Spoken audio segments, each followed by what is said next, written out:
केदारनाथ का रहस्य। आखिर बंद कपाट के अंदर कैसे जलता है दीप? कौन करता है पूजा?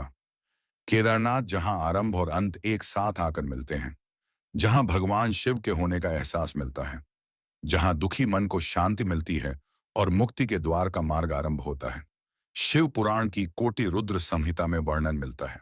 जो मनुष्य केदारनाथ की यात्रा भाव से जा रहा है और मार्ग पर चलते समय किसी कारण उसकी मृत्यु हो जाती है, तो उसे भी मोक्ष की प्राप्ति होती है। केदारनाथ की महिमा सिर्फ इतनी ही नहीं है। शिव पुराण के अनुसार जो मनुष्य केदारनाथ के दर्शन करता है और वहां मौजूद कुंड का जलपान करता है, वह भी जीवन मृत्यु के चक्र से मुक्ति हो जाता है।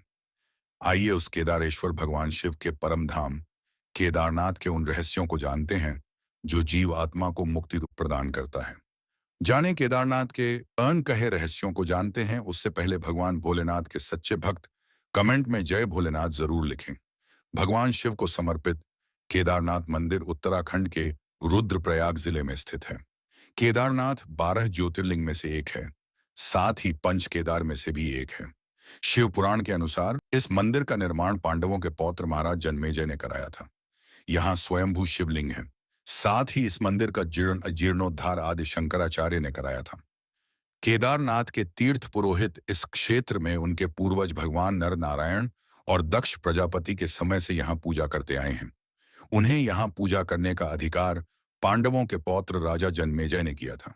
साथ ही संपूर्ण केदार क्षेत्र भी उन्हें दान में दे दिया था।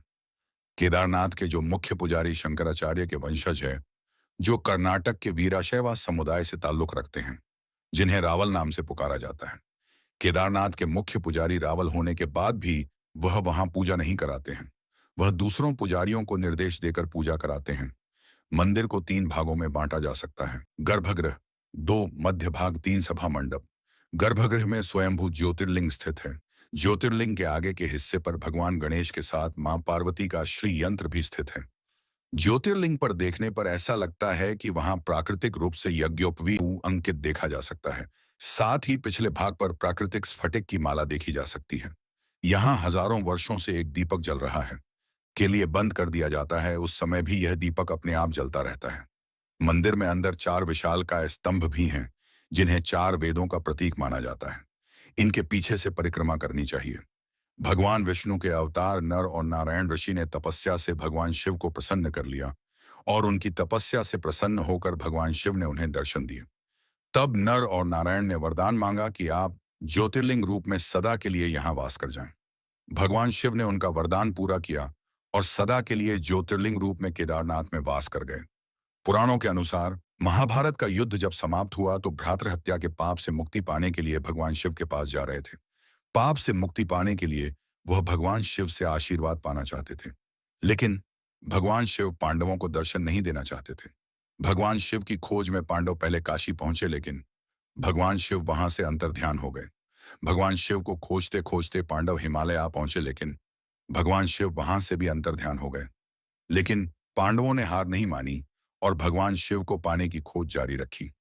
जब पांडव केदार पहुंचे तो भगवान शिव उनसे छिपने के लिए बैल का रूप धारण कर बाकी पशुओं में जा मिले।